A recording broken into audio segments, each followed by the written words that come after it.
네, 안녕하세요. 정고수의 땅 따먹기 정진관입니다. 오늘은 경기도 화성시 부동산 천지창조 준비 완료라는 주제로 대화를 나눠보도록 하겠습니다. 제 머리 뒤쪽에 우리나라를 이끄시는 분들이시죠. 정의선 회장과 정용진 회장이 자리하고 계신데 이 두 분 다 화성이란 지역을 주목하고 계십니다. 어떠한 내용인지 빠르게 한번 살펴보도록 하겠습니다. 출발하겠습니다. 자, 정고수가 매우 신뢰하는 자료입니다. 1년에 한 번 나오죠. KB 부자 보고서 내용에서 부자들은 2023년에 이 두 가지에 투자한다라고 이야기를 했었어요. 바로 상반기에는 금이고 하반기에는 땅으로 몰리지 않을까 이러한 예상을 해당 보고서에서 검토해 볼 수 있었는데 관련 내용 정고수가 이렇게 유튜브로 한 편 제작을 했었습니다. 어떠한 내용인지 살펴보시면 좋을 것 같고요. 결론은 상반기 때 금이 엄청나게 뛰었던 부분을 우리는 살펴볼 수 있었고 하반기 때 이러한 뉴스가 이제 스물스물 나오기 시작을 해요. 땅은 거짓말하지 않는다. 다시 토지로 몰리는 돈이라는 제목의 기사가 되겠는데 과연 부자들이 어느 쪽에 돈을 많이 투자해서 땅을 사고 있나 이러한 데이터를 살펴볼 수 있었습니다. 자, 내용은 이래요. 급등했던 금리가 최근 안정세를 타며 다시 토지에 장기 투자하려는 돈이 몰리고 있다. 그런데 어디에 많이 몰리나 봤더니 도시 지역으로 편입이 예상되는 곳들, 즉 다시 말하면 전이나 답이나 임야, 오늘날은 별 볼품없는 땅이나 앞으로 도시 지역으로 바뀔 만한 곳을 선점하고 있더라. 투자가 많이 몰리고 있더라. 이러한 기사로 해석해 보시면 좋을 것 같고요. 무려 최근에 비해서 1.5배 수준으로 많이들 사고 있더라. 자, 어느 지역인지 살펴봐야겠죠. 자, 올해 거래가 가장 많은 곳은 경기도로서 6,217건이 되겠고요. 뒤를 이어서 충청남도로 달려갑니다. 자, 그러면 왜 이렇게 어떤 지역을 선호하나? 1등은 송산그린시티가 들어가 있는 곳이 되겠고 그 일대에 개발 호재, 교통 호재가 몰리기 때문에 많이들 선호를 한다. 화성시가 1131건으로 1등을 차지했다라는 내용 살펴볼 수 있고요. 그 뒤를 이어서 충남 당진이라는 지역으로서 779건이라고 합니다. 이 두 건을 합치게 되면 약 20% 정도가 토지거래건이 엄청나게 쏠리고 있다라는 부분 체크해 볼 수 있을 것 같고요. 자, 왜 이렇게 화성과 충남 당진이라는 지역으로 몰릴 수밖에 없나? 정답은 요 녀석일 것 같습니다. 서해선 복선 전철이 되겠는데 내년쯤 개통한다고 이야기하고요. 돈이 쏠리는 노선임에 틀림이 없다라고 많은 분들이 이야기하고 있어요.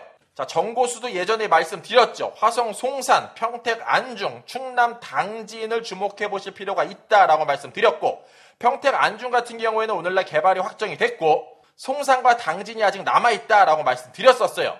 한 1년 반쯤 전에 만든 영상 살펴보시면 좋을 것 같고요.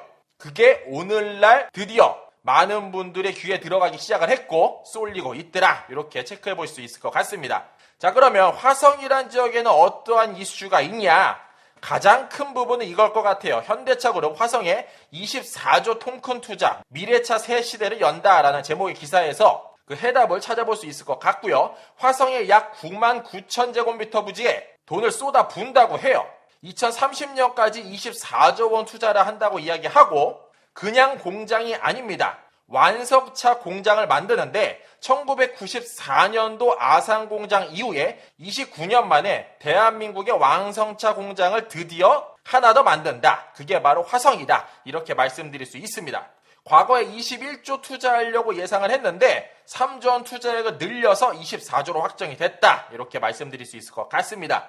자, 더 나가서 정부에서도 힘을 실어주고 있어요. 경기도 화성은 전기차, 자율주행차, 미래차 R&D 같은 굴지의 대한민국의 핵심 기업을 잔뜩 넣도록 하겠고 정부에서도 힘을 실어주고 굴지의 대기업, 현대에서도 이쪽을 주목하고 있다. 그 중심에 서해선 복선전철 화성 송산역이 자리하고 있다. 이렇게 말씀드릴 수 있을 것 같습니다.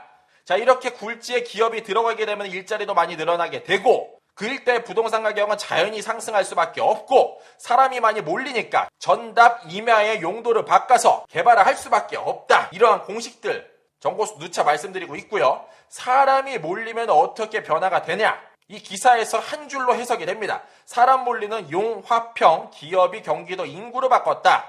자, 어떠한 내용인지 간단한 표 보시면 이해가 됩니다. 사람이 몰리면 부동산 가격은 당연히 올라가기 마련인데 2001년도, 2023년도 용인, 평택, 화성이란 지역이 인구가 엄청나게 상승한 부분을 체크해 볼 수 있어요. 자, 용인 같은 경우에는 대표적으로 38만 6천 명이었던 인구가 107만을 찍죠. 이처럼 대기업이 이동함에 따라서 인구가 이동을 하고 그에 따라서 좋은 교통편도 자연스럽게 들어가고 부동산 가격도 많이 올라갈 수밖에 없더라. 이 한 장의 그래프에서 쉽게 확인해 볼 수 있습니다. 자, 최근에 가장 이슈가 됐던 지역이죠. 이 지역에서도 그 공식이 여지없이 성립이 되더라 말씀드릴 수 있는데 23년 6월 15일자 기사입니다. 첨단 산업단지 주거지원을 위한 평택 진주 컴팩트 시티를 만들겠다라는 기사 내용이 되겠고요. 평택 같은 경우에는 지제역세권 3만 3천호 공급을 하는 택지 개발을 하도록 하겠다. 더 나아가서 좋은 교통편이 하나 들어가면 그 중심으로 두세 개 꽂히는 것은 시간 문제죠. 평택 지제 같은 경우에는 GTX까지도 꽂도록 하겠다라고 이야기하고 있습니다. 자, 여의도의 1.56배 3만 3천호 공급을 하는데 그 지도를 보게 되면 해답이 이렇게 그려져요.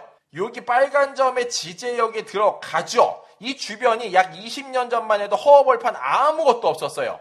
그러나 지제역을 중심으로 오늘날 동서남북 빈 땅이 없다. 삼성전자가 들어가면서 전부 다 역을 중심으로 개발이 되더라. 그 가격은 청정부지로 뛰고 있더라. 이렇게 말씀드릴 수 있고요. 이 공식을 머릿속에 기억하고 다시 오늘날 뉴스 제목을 보면 땅은 역시 거짓말하지 않는다. 도시지역으로 편입이 예상되는 땅을 사람들이 많이들 오늘날 찾고 있고 그 중심에 화성에 있는 실이라는 지역, 송산역을 중심으로 한 그 일대가 주목받고 있더라라고 말씀드릴 수 있을 것 같아요. 그 내용을 지도로 살펴보면 이렇습니다. 송산역이 24년 6월 달에 이곳에 자리할 예정이에요. 위쪽으로는 신안산선, 아래쪽으로는 KTX, 서해선 복선 전철이 내려갈 예정이고요. 그곳을 중심으로 약 2.5km 동그라미 한번 그려봤습니다. 자, 도로 라인도 한번 살펴봐야 되는데 요렇게 한 줄 메인 축이 흐르고요. 좌측에 하나, 우측에 하나 도로축을 살펴보셔야만 해요. 따라서 역사를 중심에 두고 도로를 십자가 모양으로 잘랐을 때 요 일대를 반드시 주목을 해보셔야 되고요. 자, 가장 먼저 좌측에 엄청난 택지 개발 예상되고 있죠. 송산그리스티 서측 지구가 되고요. 12만 명 자리할 예정입니다. 그 아래쪽에는 남측 지구로서 고급 일자리 들어가죠. 산업단지, 연구시설, 자동차 테마파크, 자동차 교통 연구원 등이 자리하고 있고 동측 지구 위축에는 이미 사람이 살고 있습니다. 약 17,400명 정도가 거주하고 있고요. 그 바로 위쪽에는 공룡할 화석지로서 절대 개발을 할 수 없는 지역으로 묶여져 있고 그 우측 위쪽에는 흰색의 테마파크가 한창 개발 중에 있습니다. 투자금은 4조 5,693억 원으로서 놀이동산, 스타필드, 아울렛, 수영장, 골프장, 호텔 등을 자리할 예정이죠. 그리고 최근에 발표한 현대자동차가 24조 원을 좌측 아래쪽에 투자한다고 이야기해요. 이 지도에서는 보이지 않으나 좀 아래쪽에 위치할 예정이죠. 그러나 이 모든 사람들, 이 모든 시설들이 이 송산역 쪽으로 몰릴 수밖에 없다는 공식은 부정할 수가 없어요. 따라서 역을 중심으로 이 반경 일대의 도로축을 고려했을 때 빈 땅이라고 이야기할 수 있는 부분은 이쪽 일대 조금 우측 일대라고 이야기할 수 있을 것 같아요. 그런데 이 좌측 일대도 이미 물류창고로서 개발되려는 의지가 확실히 보이고 있어요. 따라서 이쪽 일대에 굉장히 많은 사람들이 투자를 하고 있는 게 오늘날 현실이다. 역을 중심으로 우측 빨간 색깔 테두리를 눈여겨볼 필요가 있다라고 말씀드릴 수 있고요. 자, 보시는 바와 같이 굉장히 많은 사람들이 투자를 하고 있다. 자, 웬만한 시골 땅 이렇게 거래 많은데 보신 적 있으세요? 22년, 23년 한 해가 다르게 땅값이 올라가고 있는 모습을 체크해 볼 수 있다. 말씀드릴 수 있을 것 같습니다. 요 지도 다시 한번 잘 살펴보시기를 권면드리고 일대에 어떠한 변화가 있을지 정보수의 땅 따먹기와 함께 꾸준하게 체크해 보시길 권면드리겠습니다. 이상으로 정보수였습니다. 안녕.